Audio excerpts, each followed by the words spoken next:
Year 6, it's Miss Jobbins here with lesson 5 of week 5 of your SPAG week.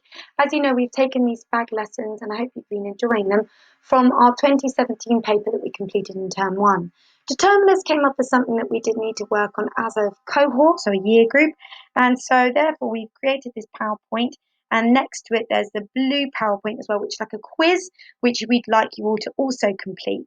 Please make sure that you're completing these on a piece of paper and that you're continuing, or in a book, that you could bring into school to show us that you've completed, but also please may I remind you to upload them to Dojo. Now, before we start, ladies and gentlemen, I'd like you all to recap by pausing this video in a moment and giving me an example. So that means I'd like you, number 1, to define what they are and then provide me an example of the following. What is a noun? So can you tell me what is a noun, writing it down, and give me an example? What is a pronoun? So writing a definition down and an example. And can you remember, which I've briefly touched on before in a couple of our other lessons, I think Tuesday's lesson, what is a determiner? Can you define it for me and write down an example? Now, if you're really not sure, can I remind you there are the videos from previously and the teaching points, as well as that there's the videos attached to this website, which I will show you in a moment at the end of this slide.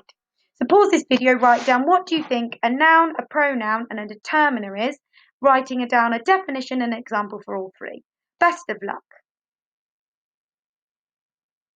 Hello and welcome back. Now we're going to go over what is a noun, a pronoun and a determiner. You should have written definitions for all 3 of those things and some examples. So first, we're going to talk about nouns. A noun is a word that refers to a person, place, thing, event, substance or quality. For example, a man is a person, a table is a thing, a village is a place, a party is an event, water is a substance, and quality is a quality, essentially. Nouns can be concrete, so they refer to real things that you can touch, for example, a book or a computer. Nouns can also be abstract, they can refer to ideas and qualities, so for an example, a belief or a cost of something. Nouns can also refer to actions and events, for example, a robbery or a lesson. And nouns can also refer to jobs or roles, for example, a pilot, a parent, a teacher.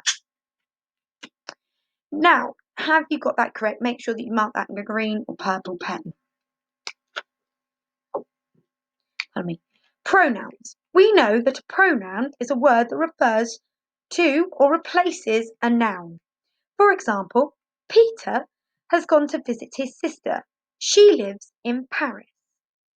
We were late for the party. It started at 8 o'clock. Are there any cups of tea? Yes, there's one on the table itself. Everybody enjoyed the cake. I made it myself. In the examples I've just read out to you, can you identify the pronouns? Remember, you can rewind, or I will read them out again for you here. Can you identify the pronouns, writing them down when you hear them? Peter has gone to visit his sister. She lives in Paris. We were late for the party. It started at 8 o'clock. Are there any cups of tea? Yes, there's one on the table. Everybody enjoyed the cake. I made it myself. Have you got them all down? Remember, a pronoun is a word that refers to or replaces a noun. In the examples, remember to pause it and then we'll go over the exam answers now. The answers are, in the above examples that I gave you, are she, we, it, one, everybody, I, it, and myself are all pronouns. So they're words or word that refers to or replaces a noun, which is a word that refers to a person, thing, place, event, substance, or quality. Now, we're going to recap over what is a determiner. You should have written on your piece of paper what a determiner is, or what you think a determiner is.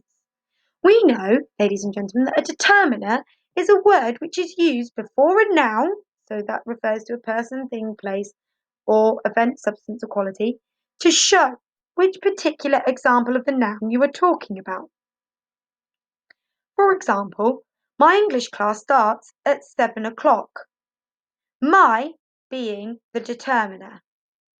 These students live near the college.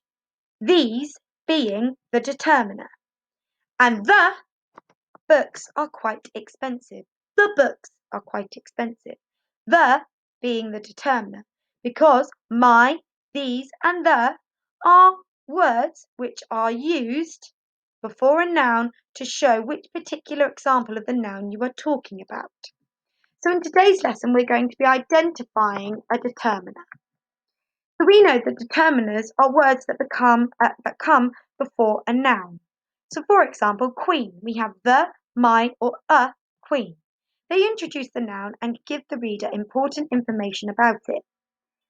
Specific determiners refer to a specific noun. Use specific determiners when the reader knows exactly what nouns you are referring to. So for example, the, this, those, these, and that.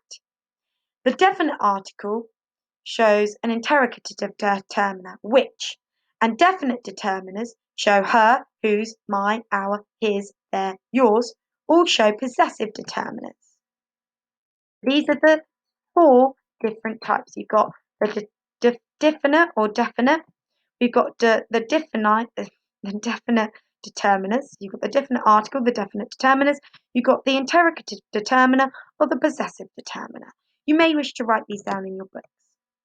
So we've got specific determiners in action, and these are when the reader knows exactly what noun you are referring to. My sister is smiling. Which film did you go and see? Try completing the sentence using the specific determiner. Dad's car broke down on the way home last night. Which one would you use? General determiners refer to general nouns or nouns that the reader does not know. They can also tell the reader how many nouns you are talking about. These are called quantifiers. Here are examples of general determiners and here are examples of quantifiers. Can you now, pausing this sentence, give me 4 sentences containing determiners? And then I'd like you to please contain 4 sentences using quantifiers. Can you challenge yourself by up-leveling them further using perhaps adjectives, use of aphorist, and also using a thesaurus to support your sentences in up-leveling them further? Please pause this now. Hello, welcome back. Please remember that you were asked to write 4 sentences with general determiners and 4 sentences with quantifiers.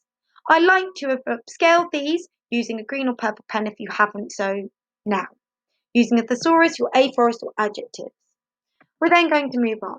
I'd like you to now identify the determiners in these sentences below, writing them out in your books and then circling, highlighting or underlining or even writing in the coloured pen the determiners used. You then need to mark them. Once you've done that, ladies and gentlemen, we have another PowerPoint, I don't know why it's not open, that I'd like you to go through. This is a quiz. Now, we're not going to go through this quiz fully because I don't want to give you the answers. But it takes you through the rules of each of these determiners. The rules that we've just gone through. It takes you through what is a specific determiner, the most frequently used determiner, determiners, what they are. There's a specific and general. We've also got the definite article and also demonstrative determiners. We've also got the possessive determiners and the interrogative determiners. We also have the indefinite determiners. You then have here all the rules. Then it asks you to go through a quiz. Please, in your books, writing out the answers as much as you can. Once you've gone through the quiz, ladies and gentlemen, and after you finish the PowerPoint, I'd like you then to please scroll down and have a go at number 1, this determiner detectives sheet. And then I'd like you to please have a go at the mini test. Now, if you're really stuck and finding determiners a little bit tricky, don't forget that you can use the animated videos and the support videos here below. I wish you the best of luck and look forward to seeing your work uploaded to Dojo. Now, please can I remind you, please don't hesitate to contact your class teacher or myself, Miss Jobbins, at any point. Best of luck and speak soon. Bye!